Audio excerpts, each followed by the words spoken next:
ვერავინ წარმოიდგენდა, რომ 2020 წელს მსოფლიო ომში ჩაებმებოდა უხილავ მტერთან, მაგრამ ჩინეთში დაწყებულმა მასშტაბურმა ეპიდემიამ, რომელიც კორონავირუსის აქამდე უცნობმა შტამმა გამოიწვია, ეს შეხედულება მალევე შეცვალა. ვირუსმა საზღვრები იმაზე სწრაფად გაარღვია, ვიდრე ამას ეპიდემიოლოგები ვარაუდობდნენ. ჯანმრთელობის მსოფლიო ორგანიზაციამ ვირუსს სახელი ოფიციალურად დაარქვა და მას დღეს ვიცნობთ როგორც COVID-19. სამ თვეში ვირუსით ინფიცირებისა და გარდაცვალების შემთხვევების დინამიკა არაკონტროლირებადი გახდა. 30 იანვარს ვირუსი გლობალურ საფრთხედ გამოცხადდა. პნევმონიის აფეთქება უკვე ყველა კონტინენტზე დაფიქსირდა. მიუხედავად იმისა, რომ ვაქცინაზე მუშაობა ჯერ კიდევ მიმდინარეობს, ექიმები კორონავირუსთან გამკლავებას მედიკამენტოზური მკურნალობით ახერხებენ. ერთ-ერთ ეფექტური იარაღად კი სოციალური დისტანცირება და ჰიგიენის ნორმების დაცვა რჩება. საქართველოში კორონავირუსით ინფიცირების პირველი შემთხვევა 26 თებერვალს დაფიქსირდა. კორონავირუსის გავრცელების რისკის თავიდან ასაცილებლად მთელი ქვეყნის მასშტაბით 21 მარტს საგანგებო მდგომარეობა გამოცხადდა. ძალაში შევიდა მთელი რიგი შეზღუდვები, დაწესდა ეგრეთ წოდებული კომენდანტის საათი. შეიზღუდა საზოგადოებრივი ტრანსპორტის გადაადგილება, დროებით აიკრძალა მსუბუქი ავტომანქანების გადაადგილება. დროებით ჩაიკეტა 4 დიდი ქალაქი თბილისი, ბათუმი, რუსთავი და ქუთაისი. შეიზღუდა 10 ადამიანზე მეტის შეკრება, ხოლო მოგვიანებით ეპიდემიოლოგიური სიტუაციიდან გამომდინარე ეს რიცხვი 3-მდე დავიდა. ერთადერთ მთავარ რეკომენდაციად, რომელიც დღემდე ძალაში რჩება, სოციალური დისტანცირება და ჰიგიენის ნორმების დაცვაა. სლოგანი „დარჩი სახლში კორონავირუსის გავრცელების პრევენციისათვის ყოველდღიურ მოწოდებად იქცა. ოკუპირებულ ტერიტორიებზე არსებულ მედია საშუალებებზე დაყრდნობით ვირუსმა ოკუპირებული აფხაზეთი და ოკუპირებული ცხინვალიც მოიცვა. საქართველოს ხელისუფლების განცხადებით ისინი საერთაშორისო პარტნიორებთან ერთად აქტიურად ეხმარებიან ოკუპირებულ ტერიტორიებზე მცხოვრებ საკუთარ მოქალაქეებს. აფხაზეთის ავტონომიური რესპუბლიკის მთავრობა ცენტრალურ ხელისუფლებასთან ერთად მუშაობის საგანგებო რეჟიმზე გადავიდა. მთელი ქვეყნის მასშტაბით აფხაზეთის ავტონომიური რესპუბლიკის მიერ სოციალურად დაუცველ, კომპაქტურად ჩასახლებულ თუ განსაკუთრებული საჭიროების მქონე დევნილებისათვის არაერთი ღონისძიება დაიგეგმა და განხორციელდა. მსოფლიო ყურადღების გარეშე არ დარჩენილ ჯანდაცვის სფეროს წარმომადგენლების ბრძოლა კორონავირუსთან, რაზეც საერთაშორისო მედია აქტიურად ალაპარაკდა. ახალი კორონავირუსის გავრცელების აღსაკვეთად საქართველოს მთავრობის სტრატეგიიდან გამომდინარე, აფხაზეთის ავტონომიური რესპუბლიკის მთავრობაში შეიქმნა სათათბირო ორგანო, საკოორდინაციო საბჭოს სახით, რომელიც აფხაზეთის ავტონომიური რესპუბლიკის უმაღლესი საბჭოს ჩართულობით ერთიანი პოლიტიკის გატარებას და იძულებით გადაადგილებულ პირთა აქტიურ დახმარებას უზრუნველყოფს. საბჭო ჩამოყალიბდა როგორც მოქნილი მექანიზმი უმაღლესი საბჭოს ჩართულობით. გაერთიანა ისეთი უწყებები, რომელიც პირველ რიგში ვალდებულნი არიან, რომ ზედმიწევნით შეასრულონ და გაუწიონ დახმარება და მხარდაჭერა ჩვენ დევნილ საზოგადოებას. კარანტინის რეჟიმის დროს ძალიან მნიშვნელოვანია, რომ ჩვენ დროულად მივაქციოთ ყურადღება ჩვენ ყველაზე მოწყვლად ჯგუფებს. აფხაზეთის სამთავრობო სტრუქტურები მუშაობის განსაკუთრებულ რეჟიმზე გადავიდნენ.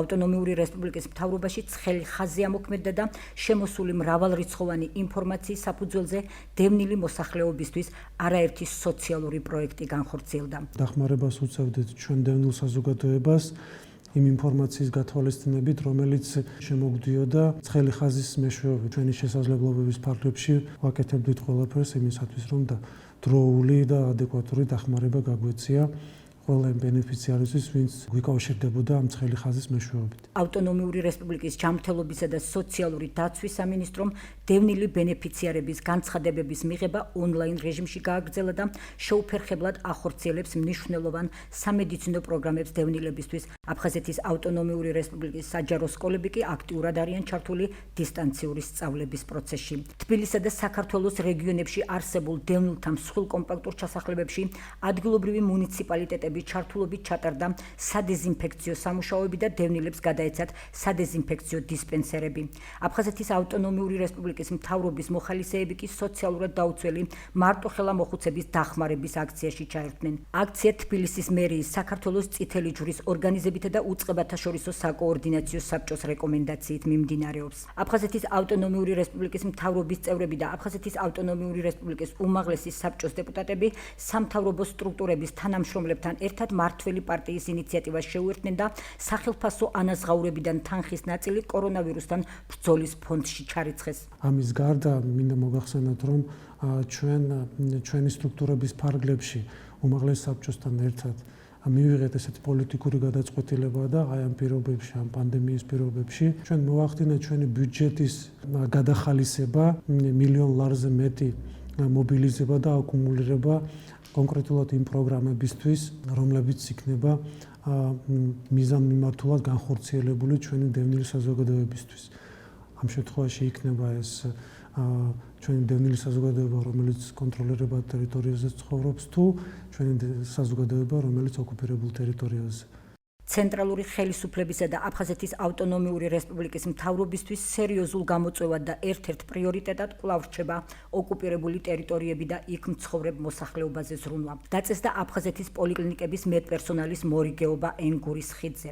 აფხაზეთის მთავრობა ყველა იმ სტრუქტურით, რომელსაც გააჩნდათ რამე რესურსი, ჩვენი პარტნიორების მხარდაჭერით, დახმარებით, ჩართულობით, ჩვენ შევძელით და რამოდენიმეჯერ ჯამსხვილი მასშტაბით გაუწიეთ მხარდაჭერა და დახმარება ჩვენ საზოგადოებას, რომელიც ოკუპირებულ ტერიტორიებზე არის. და რუხის რესურსი არის ერთ-ერთი ყველაზე მნიშვნელოვანი რესურსი, არა მარტო ოკუპირებულ ტერიტორიებთან მიმართებაში, მე ვთვლი, რომ რუხის კლინიკას აქვს ძალიან მნიშვნელოვანი დატვირთვა ქვეყნის მასშტაბით. რუხის რესურსი იქნება ყოველთვის მზად და მიმართული იმისაკენ, რომ დროულად და ადეკვატურად ასე ვთქვათ, მოახდინოს რეაგირება იმ გამოწვევებზე, რომელიც მოდის ოკუპირებული ტერიტორიებიდან. საქართველოს მასშტაბით კომპაქტურ ჩასახლებებში მცხოვრებ 70 წელს გადაცილებულ 10,000-მდე აფხაზეთიდან დევნილს, რომლებიც განსაკუთრებული რისკის ჯგუფს მიეკუთვნებიან, პირველადი მოხმარების სასურსათო პროდუქტებით დახმარება გაეწიათ.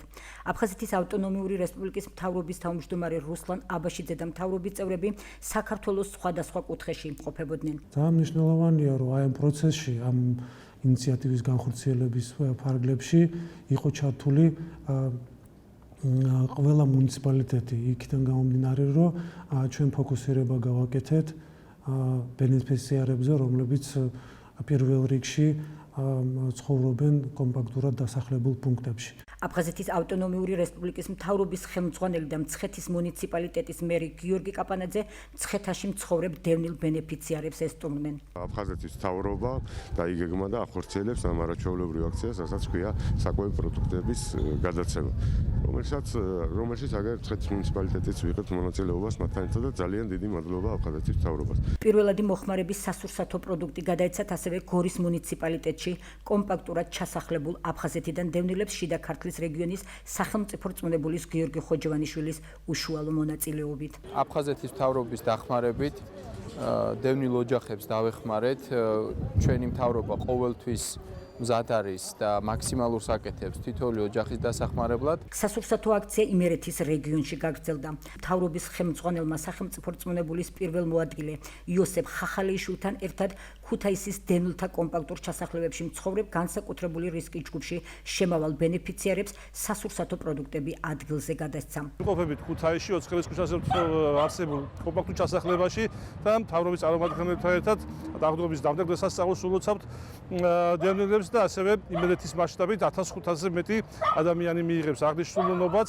აღსანიშნავია, რომ სასურსათო აქციაში აჭარის ავტონომიური რესპუბლიკის მთავრობის წევრებით ჩაერთნენ და მათი მონაწილეობით ქობულეთისა და ბათუმის დევნილთა კომპაქტურ ჩასახლებებში მცხოვრებ აფხაზეთიდან დევნილებს სასურსათო ნობათი გადაეცათ. აჭარაში სტუმრად იმყოფება აფხაზეთის ავტონომიური რესპუბლიკის მთავრობის თავმჯდომარე ბატონი რუსლან აბაშიძე, რაც ძალიან მნიშვნელოვანია ჩვენს ავტონომიურ რესპუბლიკაში განთავსებულ პირებთან მიმართებაში. დარწმუნებული ვარ, რომ ჩვენ ასე ერთად შევძლებთ ამ კრიზისული პერიოდის გადალახვას. აფხაზეთის ავტონომიური რესპუბლიკის მთავრობის თავმჯდომარე რუსლან აბაშიძე მთავრობის წევრებთან ერთად სამეგრელოს რეგიონშიც იმყოფებოდა.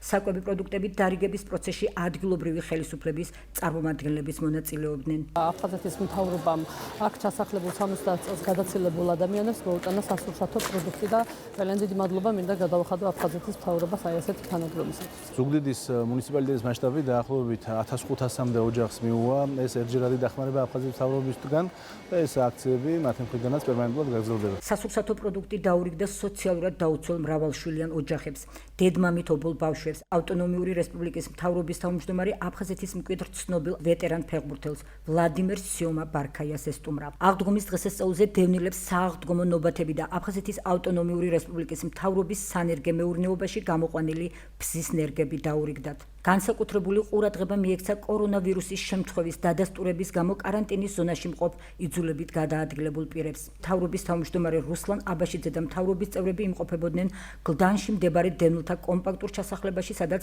ადგილზე გაეცნენ ვითარებას და დევნილ ბენეფიციარებს სასურსათო პროდუქტი გადასცეს. თავმჯდომარის მოადგილე ანზორ მარგიანი და მთავრობის წევრები კი ქვემო ქართლის რეგიონს ეწვივნენ, სადაც კარანტინის ზონაში მოქცეულ ბოლნისის მუნიციპალიტეტსა და მარნეულში მცხოვრები 70 წელს გადაცილებულ აფხაზეთიდან დევნილებისთვის პირველადი მოხმარების საკვები პროდუქტები მიიტანეს. საქართველოს მასშტაბით ვეხმარებით ყველა დევნილებს 70 წელსა და მის ზემოთაც გადაცილებულებს, რომელიც არიან კომპაქტურ დასახლებაში დასახლებულები.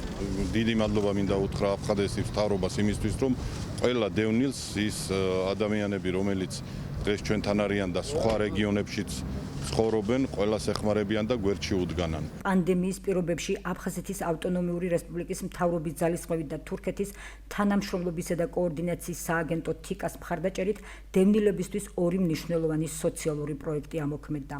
ვაზიანის დევნილთა დასახლებაში არსებულ სამკერვალოში პირბადეების დამზადება დაიწყო. ამუშავდა ასევე საწყობი, რომელიც განსაკუთრებული საჭიროების მქონე აფხაზეთიდან დევნილებს პურით მოამარაგებს. ორივე სოციალურ საწარმოში აფხაზეთიდან იძულებით გადაადგილებული პირები არიან დასაქმებული. აქციის ფარგლებში აფხაზეთის ავტონომიური რესპუბლიკის მთავრობის ხელმძღვანელმა აფხაზეთის ომის ვეტერანებს პირველადი მოხმარების სასურსათო პროდუქტი და ვაზიანის საწარმოში დამზადებული პირბადეები გადასცა აფხაზეთის ომის ვეტერან პირველი ჯგუფის ინვალიდებისთვის. მთავრობის თავმჯდომარის განცხადებით, კორონავირუსის პანდემიით შექმნილი გამოწვევების დასაძლევად ქართულმა ბიზნესმა უპრეცედენტო სოლიდარობა გამოიჩინა დევნილი მოქალაქეების დასახმარებლად. აფხაზეთის ავტონომიური რესპუბლიკის მთავრობა კორონავირუსთან ბრძოლის ფარგლებში გამოვლენილი მაღალი სოციალური და საზოგადოებრივი პასუხისმგებლობისათვის მადლობას უხდის ავერსი ფარმას გენერალურ დირექტორს ირაკლი ფურცელაძეს, PSP ფარმას დირექტორს ვაჟა ოქრიაშვილს, SAX სპეცტრანსის დირექტორს გიორგი მესხს, ბევრილი ჯგუფის დამფუძნებლებს ნერუ და გოდერძი ჩანგსელიანებს და საქველმოქმედო ფონდ ხარებას დამფუძნებელს თენგიზ ხარებავას. უკვე 80 წელს გადავაბიჯე, მაგრამ ჩემი გაგრა რომ მახსენდება სიმწრის ცრემლები მომდის. საკუთარ თავს ვეკითხები, ოდესმე დავიბრუნებთ და კარგულ მხარეს. ეს გულისამაჩუყებელი სიტყვები ჩვენი რუბრიკის სტუმარს, აფხაზეთის მკვიდრს, ქართველ ვეტერან ფეხბურთელს ვლადიმერ სიომა ბარქაიას ეკუთვნის. მის შესახებ უფრო ვრცლად ჩვენ სიუჟეტში ნახავთ.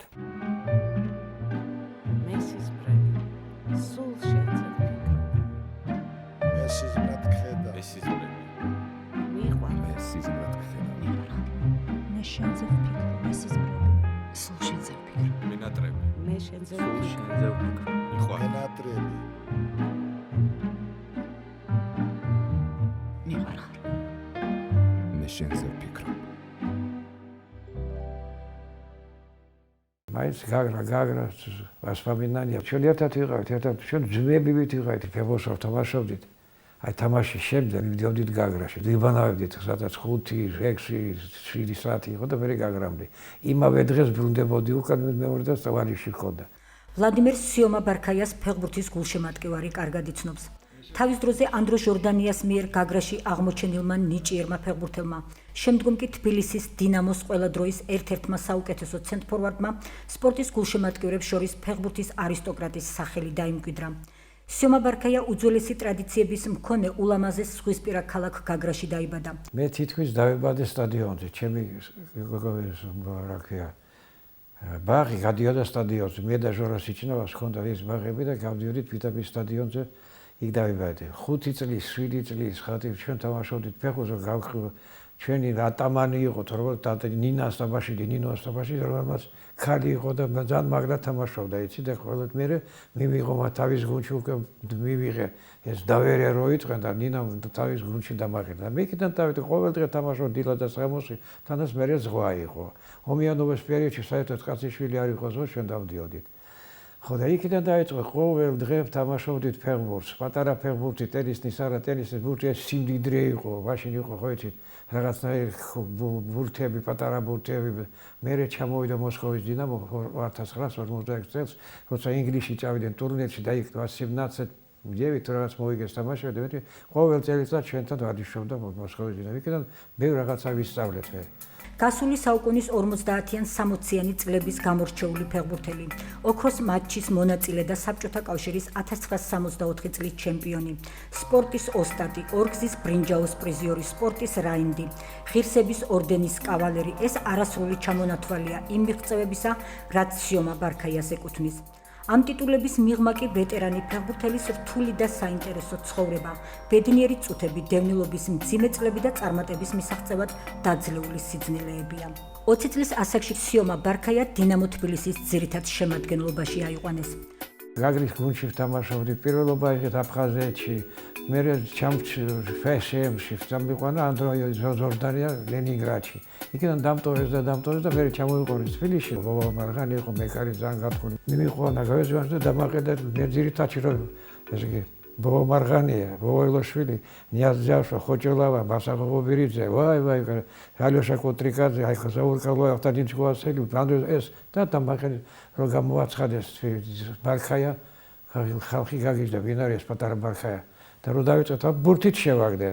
ეს პირველივე თამაში ტორპედოსთან იყო ამხანაგური თამაში. გავითამაშეთ კედელი და გაგიჟდეთ ეს რა პირველი 15 წუთი არ გავიდა ბურთში და იქიდან დაიწყო ჩემი თამაში.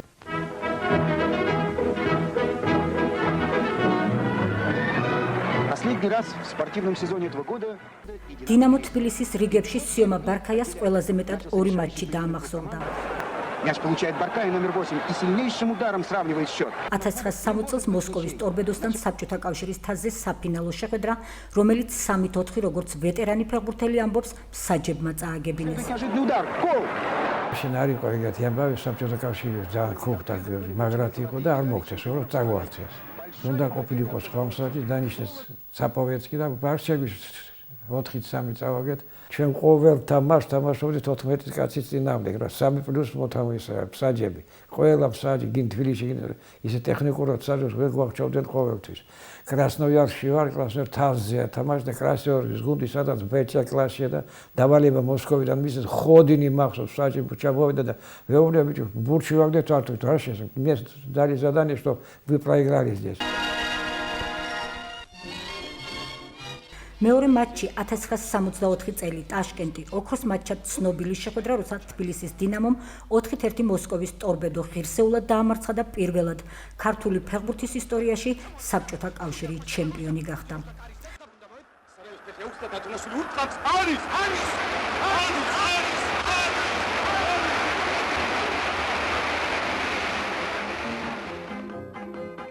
თბილისიდან ცხრამთა გადაიარეთ ხებგაშლილმა ბიჭებმა. ტაშკენტში უკვე სვანაერი ამბავი ხრუშოვი მოხსნილი იყო, ჩვენამდე საქმე არავის არ ჰქონდა პოლიტიკას და მოვიგეთ 4-1 იქ. 10,000 კაცი შემოსული იყო თბილისიდან, 10,000 ერთი ტრიბუნა ავსებული იყო ქართველებით. რომ გამოვედით, რომ მოვიგეთ თამაში ამდე. მე საოცარი რაღაცა იცით, რომ ომის შემდეგ ალბათ ეგეთი ზეიმის ძილში არის, ომის შემდეგ. თანასწრაიანი ზეიმის ყველა გახარებული, ყველა ცოცხალი, ყველა ხოთა ჩამოვიდა. ომის მერე მაინც ხო დაღონებული იყო ხალხი, ვიღაც არ დაბრუნდა აქაც. ეს, ერთი წელიწადი, 2 წელიწადი ისე ვიყავით, რომ მაგრად ვიყავით ძალიან, ხალხის სიყვარულით, ხალხით ამბავი და ხალხის.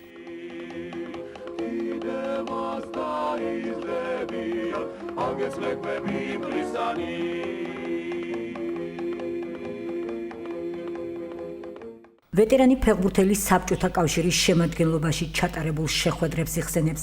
დებიუტს დანიის ნაკრებთან, როცა გაგრელმა თავდამსხმელმა 2 გოლი გაიტანა. Еще через несколько минут Баркая доводит счет до 6-0. Хорошая, убедительная победа нашей сборной. Чемпионы мира встретились და დაუვიწყარ მატჩს ლეგენდარულ პელეს, გარიჩასა და მისი თანაგუნდელების წინააღმდეგ. лучшему нападающему мира. სიომა ბარქაია სიამაყით გვიამბობს, რომ ბრაზილიელ ვარსკვლავებთან შეხვედრაზე ის თანაქალაქელ გიორგი ჟორას სიჭინავასთან და სამ ცნობილ ქართველ ფეხბურთელთან, მიხეილ მესხთან, სლავა მეტრეველთან და ანზორ კავაზაშვილთან ერთად ასპარეზობდა. მე და ჟორა სიჭინავა ნაკრებში შევიყვანე საბჭოთა კავშირის და გავედი ლუჟნიკებზე, გადავსებულია სპელე ჩამოვიდა, გარინჩა ჩამოვიდა, ეს მაგათი ამბავდა. გავიხედე ჟორა მეოთხარი, მოდი, ჟორა ты где родился? Шеумхедав ему сагонов шагиров араб. Гагра, я тоже в Гаграх был. Жора, где ты живешь? ვა, ნინოშვილი 20, ნინოშვილი 20, წარმოიდგინე ორი ბიჭი, ორი პატარა ახალგაზრდა ბიჭი, ერთ ხუთიდან, ერთ ქალაქიდან პატარა, სბორნა SSR და სბორნა ბრაზილია, აი. ეგეთ რაღაცები. ბრაზილიის წინა პელესინა გარიშას ჟორას დაავალეს მე პელის დაჭერა. ვეტერანი ფეხბურთელი ცნობილ ფოტოს სიომას პლაჟის ისტორიასაც გვიყვება. თბილისის დინამოსა და ბელგიის ლაგანტუასთან ამხანაგურ შეხვედრას და მის ცნობილ ფინს მოკრძალებულად იხსენებს. თვითონ დაწვეს, თვითონ. თვითონ დაწვეს. ეს იყო 1999 წელი ლაგანტუაზე თამაში, ბელგიის თამაში იყო. ლაგანტუაზის თამაში და სიომას პლაჟი დაეწოდა ხაინდრავას მამა ლევან ხაინდრავა განთხოვილი მწერალი იყო. შანხაიში დაბადებული იყო, იკარდილი იყო და იმან ჩემ გულშემატკივარი იყო და დაცლებას პლაჟი. თბილად საუბრობს საკუთარ ოჯახზე, იუმორით იხსენებს დაქორწინების ისტორიას და მეუღლის მოტაცების ფაქტს, იმ დროისთვის მოდურ და გავრცელებულ მეთოდს. 61-ში გავიცანი ჩემი მეუღლე სოხუმში ვიყავით ერთ-ერთ საღამოზე და იქ შეხვდა თანაც კარგად ვღეროდა, სიმღერა იცოდა და მომეწოდა ეს გოგო. ჩავედი ერთხელ და მოვიტაცე უბრალოდ. არც მამა მიცოდა მისი, არც დედა მიცოდა, არც ჩემი არ მოვიტაცე და წამოვიყვანე თბილისში. და რამდენი წლის იყო მეუღლე ამ დროს? 22-ის. მე 23-ის, ის 22-ის. 60 წელიწადი უსრულდება ჩვენი ერთდროის ცხოვრებას. და გყავთ სამი შვილი. სამი შვილიშვილი და ორი შვილთა შვილი. სიომა ბარქაიამ ფეხის ტრავმის გამო ფეხბურთის თამაში რომ მიატოვა 30 წლისაც არ იყო. ვიზერი რომ ფეხი მეთქინა, ცოტა ატრი დავანები, 30 წლისაც არ ვიყავი რომ და უკვე არ იქნებოდა ჩემი თამაში. არ გამოვიდა და სიომა ბარქაი რაც იყო და მოგონები მიწყო ვერ ითამაშა და ონებე თავი. მე წუთელია დამტოვა 2 წელიწადი დამოთვლის წუთელი ვიყავი. ისალავიოვი იყო გივიჩოხელი და მე. მალე მშობლიურ გაგრაში დაბრუნდა ქალაქში, რომელიც მუდმივად ენატრებოდა და კუთხე რომელსაც დღეს მხოლოდ ვიდეო კადრებით ნახულობს.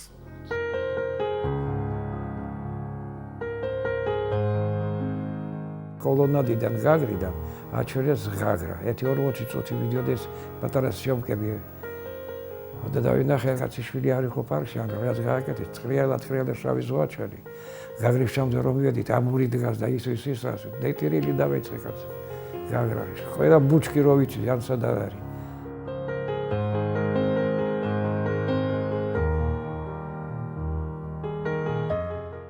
ყველაზე მეტად რა გენატრებათ? ჩემი სახლი, ბავშვობა. ჩემი ბებია, მეგრულს მასწავლიდა. ერთხელ შევდივარ და ვიღაცას უბრაზდება და რაღაცას ეუბნება, რა შემდგე ქართველი კაცი და მათხოვარი არ მინახიო. რატომ ქართველ კაცს ხოთეს ნათესავები ყავს, მაგრამ ეს ქართველი და აჭამა ყველფული ვისო რა გამრაზებოდა ეხლა. სიომა ბარქაიას უხარია, როცა დედაქალაქში უმცროსი თაობის აფხაზეთელებს ხვდება და მათთან საუბარში ცნობილ ისტორიებს, მშობლიურ კუთხეზე მოგონებებს აცოცხლებს.